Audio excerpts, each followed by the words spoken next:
give up. All right, let's go look at some real robots. Yeah, that's a good idea.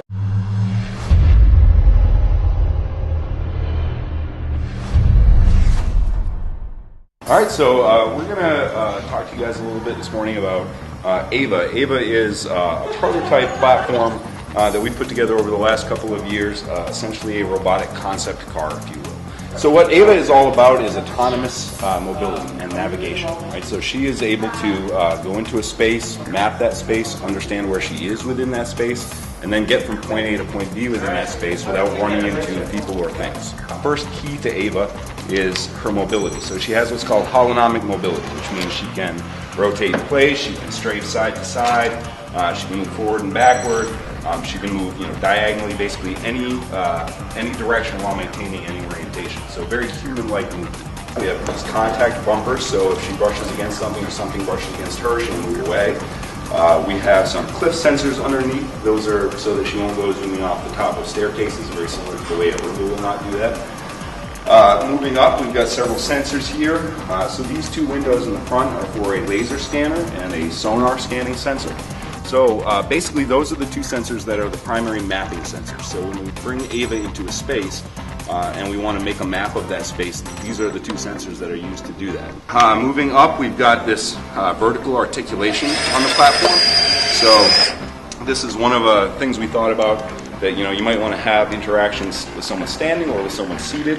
In addition, we like to be able to get her nice and low when we're driving so that we can get a nice low center of gravity and maintain sort of human walking speeds. If you give her a quick tap, she'll turn and look at you, very similar to tap somebody on the shoulder, they'll turn and look. If you do a longer push and hold, it's kind of the get out of my personal space thing.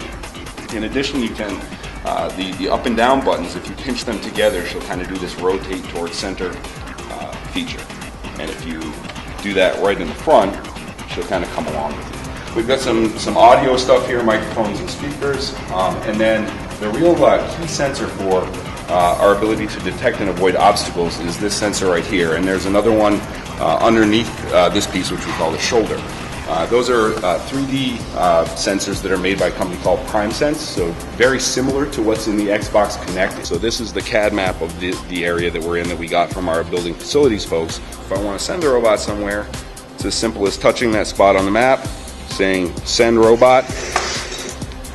So she does a couple of things. She drops her head down and aims with the low center of gravity. We've got this visible camera in that prime sensor that's on the chin, if you will, of the robot. And as you can see, the icon updating on the map properly. And this is an Android tablet, so showing again that we're tablet OS agnostic. There's nothing particular to iOS or Android about what we're doing here. I'm going to connect this application, and you'll see immediately I get a 3D model of the robot put in a coordinate space on the tablet. The robot is taking the pictures with the prime sensor right now, and it'll stitch those together so that I get 180 degrees of depth information. This is an early look at what this could be. You notice some issues. There are shadows behind things, because the camera can't see behind things. But using this, I can now control the robot in that interface just by dragging it, where I want it to go. Very similar to a lot of video game interfaces. How much would an Ava cost? Our goal at first is for the sort of price points that the B2B markets, the retail and security and office telepresence type of markets would support. We have not announced launch dates right now. Our first application will be in the healthcare space, and we are working that right now, but we have not announced the launch date yet. The thing that will sell the most of these robots is probably something we haven't thought of yet. But when we can get them out there in quantity and get them in developers' hands, somebody will come up with something amazing that will sell tons of these robots. Right? Same way Angry Birds sold a lot of iPads. If you want to take a quick look at the way you might be working in the future, be sure to keep your eye on Ava.